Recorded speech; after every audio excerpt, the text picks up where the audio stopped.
Welcome to Podcast 83, a regular look at the news, stories, and trends related to Michigan's 83 counties from the Michigan Association of Counties. Good afternoon, everyone. Welcome to Podcast 83, the podcast put on by the Michigan Association of Counties. Welcome back. It's been a while since we've done a live one. It's been a few weeks. We've got our normal government affairs crew joining us today, Jimmy Jensen, Deena, Bosworth, Samantha, Gibson. Our last live update. Well, first of all, how was everyone's weekend? If you're a Michigan fan, you're happy. Michigan State fan, not. Lions were on a bye. You know, Northern beat Michigan everybody in lost my some hockey fantasy football games. league. What's that? Said I beat everyone in my fantasy football league this week. It was fun. You play everyone every week? Well, no, but out of the 8 of us, I had the highest score of everybody, and I beat number 1 person. That was fun. Oh, that's good. Well, it's like I said, it's been a while since we've done a live update. I think our last one was actually the full budget update on what was signed into budget. And, you know, there's been a good reason for that. Not a whole lot has been getting done, but we're starting to see things move around a little bit in the past few weeks. So let's give a little bit of an update that on what's been going on since then. You want to kick us off, Sam? What are you working on? What's going on the past few weeks? Maybe coming up this week. Give us an update. Yeah, thank you, Steve. So last week, the House Oversight Subcommittee on Child Welfare met, and they took up some very, very early stage recommendations, if you will, from a child welfare legislative work group. The group is co-chaired, if you will, by Representatives Meerman and Conlin. And we're, again, in the very early stages of working on some child welfare reform. What would that look like at the local level? What responsibilities would the courts take on, attorney representation and whatnot? And so again, Oversight Committee had that hearing. We're exploring potential solutions, but at this stage, identifying what the issues are. And then as time progresses, where can counties and local courts intervene and further help the youth that are in the child welfare system? Well, great. No bills, right? Just general discussions. No bills, yep, just general discussions. The committee and the 2 chairs, who are the chair and vice chair of the committee, we're going to continue working with them. MAC, the probate judges, family court administrators, prosecutors, we've all got a task force together, if you will, that's kind of heading up this legislative work group. And I think we're a long ways out of having formal recommendations, if you will, but beginning the conversation of this has to be addressed and trying to get that buy-in, if you could call it that, from MDHHS and seeing where can we go from here to improve.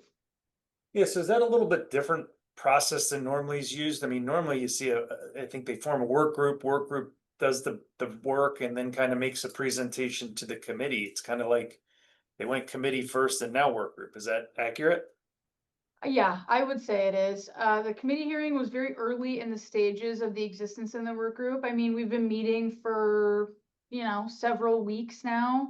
And yeah, usually a task force or a work group is created within the legislature. This was something that oversight chairs wanted to pursue. I know that they're investigating, for lack of a better word, different responsibilities of MDHHS and where can we improve and where can responsibilities maybe shift. And this was something that Chair Meerman is really passionate about himself. So he's kind of selected some groups to take the charge on this. Well, good, interesting. We'll keep updated on that as they move through the process. Jimmy, you've got a bill coming up. I think we've talked about it a little bit maybe prior to budget, but bill that's going to be coming up this week that we're interested in. Yeah, absolutely. And thanks, Steve. This bill that's going to be brought up is House Bill 4726, and it was introduced by our former board president, Representative Matthew Bierlein. And so what this bill would do is just extend the maintenance of effort payments for the county-run medical care facilities. So this bill, it's got very broad support. It's going to be brought up in the Insurance Committee on Wednesday, and we expect it to be voted out favorably and hopefully voted on the floor by the end of the week. So just, really excited to, get the ball rolling here. Yeah, that's a good bill, I think, something we've been talking about. it'll be interesting to see how it is impacted on some of the, I don't know if we want to say squabbling or, back to square one maybe on how the legislature or the chambers are getting along. Deena, do you want to talk a little bit about where the chambers are with their relationship? And then we'll get into some foreclosure stuff. Oh, I think we can start out by saying we're grateful that they finally got a budget done. And I know we talked about it the last time that we had a podcast, but that I think was, a huge endeavor. At this point, though, I'm not sure they're getting along again. They have started having committee meetings and moving policy bills. Like Jimmy talked about, they moved a Senate bill this week out of the Senate, Senator Kevin Hertel bill that affects counties, and it's Senate Bill 314, which would allow counties to rehire retired employees, but not make those retirees give up their retirement benefits in order to be rehired. Currently, state law says that you can rehire them, but only for a maximum of 1,000 hours. This is something that we've worked on for several sessions now, and I see it in a Senate bill, that has moved over to the House, had great bipartisan support. But what we're hearing is the House isn't going to be moving Senate bills for a while. There is some angst between the chambers about this transparency package and how much time legislators would have to give notice in order to have legislatively earmarked spending, basically. So pet projects or special projects in your district. The House wants a notice of 90 days. Senate is saying 10 days. And the House is saying, if you don't change this to 90 days, we're not going to be moving any Senate bills. So are they getting along? I mean, they did for a hot minute, but I wouldn't say that they're necessarily getting along at this point. That's a pretty big discrepancy though, 10 days between 10 days and 90 days. I mean, are they both hedging themselves knowing that they might end up in the middle somewhere, or we don't know yet? We don't really know yet. I mean, if you look at what the House has done traditionally, they've drawn a line in the sand and said, we are not going to compromise on much of anything until they absolutely have to. Well, now that the budget is enacted, I don't know what they actually have to do at this point until it's next budget season. So I would say we're going to be looking at next year's lame duck session to be pretty darn busy, because I don't think that a whole lot is going to be moving back and forth between the chambers between now and then. Yeah, I mean, there's really no, in the beginning of the year, we had the earned sick time kind of putting pressure on the legislature, needing something to get done. That was kind of urgent. They got together, got something done. The next thing really wasn't until the budget. And that took a long time, obviously, to get done. Now there's really nothing out there that I can think of that would be really an urgent, hey, they need this by this date to get done until we get to the next budget, right? I mean, I don't think so. I think they're perfectly fine with status quo. Now, that isn't to say that different individual legislators do have a lot of things on their plate that they would like to get accomplished. Certain policy priorities that they've had for years and years that they may still continue to push. It's just what's going to bring the other side to the table. Is it a big enough deal for them? Is there something else that they want they may be willing to bargain for? So I don't anticipate your everyday bills that fix a small problem or add a new great idea to the laws. I don't see that really happening much over the next year. is there any pressure on a supplemental getting done? Would that be anything that would be needed to get done or not really? Well, we're hearing that they're talking about having a supplemental, but not that they're doing a supplemental.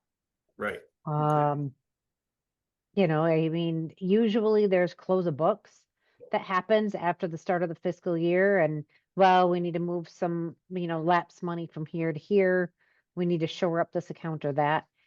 I don't even know if that's going to happen. They would have to wait until next year to do that, I guess. I don't know. It's all uncharted territory, I guess. Well, they did it. They did a fiscal year 26 supplemental a fiscal year 25 supplemental along with the fiscal year budget that fixed a couple of things that were very good for us that we needed to have fixed. The prosecutor funding and fixing sort of that revenue sharing distribution omission and boilerplate. So those were included, but that's not necessarily, oh, we want to spend a little bit more money. It was really just cleanup language. Right, and not showing up accounts that need to be shored up too, so. Well, interesting to say the least. And then let's talk a little bit about that foreclosure issue is still hanging out there and seems to be coming back over and over and over again. What's going on with that now? Yeah, so what we're talking about are the retroactive proceeds from foreclosures. So in the Raffaele decision many years ago, we learned that those people who had their homes foreclosed on for tax purposes, for unpaid taxes, were going to be entitled to those retroactive proceeds or those proceeds from the sale of those properties. And then we've had subsequent court decisions that said, hey, you can go back a certain number of years and claim those excess proceeds if your house was foreclosed on and it was sold. There are still, I don't even know, Steve, do you know how many court cases are still out there that deal with retroactive proceeds? There's several out there talking about what happens. I know there's Well, at we- least one for Michigan at the US Supreme Court again. I know there's that one, but there may be other states that I'm not aware of too. Yeah, and I think that there's still some internal ones. They're talking about, is it fair market value that they are entitled to the difference between, what they owed on their back taxes and everything else to fair market value or what the home actually sold for. So there's a ton of court cases out there, but one recent decision, and that was in the Court of Appeals last week, and that decision said that although in Michigan you can the county or the foreclosing governmental unit, so it's either the county or the state of Michigan, depending on which county you're in, you are allowed to charge some fees back to those previous homeowners to cover the costs of going through this foreclosure process. The Court of Appeals said, but you are not allowed to charge them attorney fees out of these proceeds if you're having a dispute over what that excess proceeds amount should be. Now, that was a Court of Appeals decision. Right now it's upheld. If it gets appealed, we will let you know. But as it stands right now, they said that you are not allowed to charge attorney fees for that dispute over what that excess proceeds amount is. You're just going to have to eat it. The issue that won't go away just keeps coming back around over and over again. So I guess we'll stay tuned on that and see what happens, whether there's an appeal or not, or if it just is that way going forward. So thank you for that update. Anything else that we didn't talk about that you guys think we needed to highlight that I forgot? Anything? Yeah, Steve, there's actually one other thing that I wanted to bring up just to make sure that our viewers would hear this is that obviously we're still in the middle of a federal shutdown right now. The U.S. Department of Agriculture came out and they said that by November 1st, they're going to be stopping SNAP payments because they do not have the funding. So that is something that we're going to start hearing quite a bit about. There's probably going to be pressure on local charities, our local 211s. So again, just wanted that to be on everyone's radar so they know, what's coming. By the 1st, we could start seeing delays in our SNAP payments.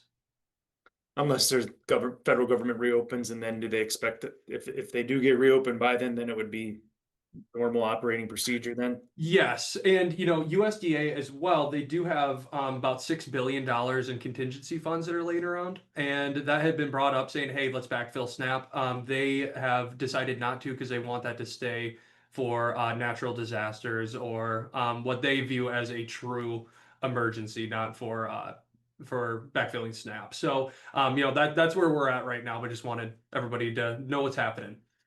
Yeah, thank you for that. It'd be interesting to see how quickly this federal shutdown gets taken care of when you start seeing things like SNAP being affected, people's, their government employees, air traffic controllers not getting paid now. So maybe that'll put pressure on Congress and federal government to get something done. So thank you for that update. All right, anything else? Okay. Well, thank you everyone for tuning in. We'll see you next week. Thank you for listening to today's episode of Podcast 83.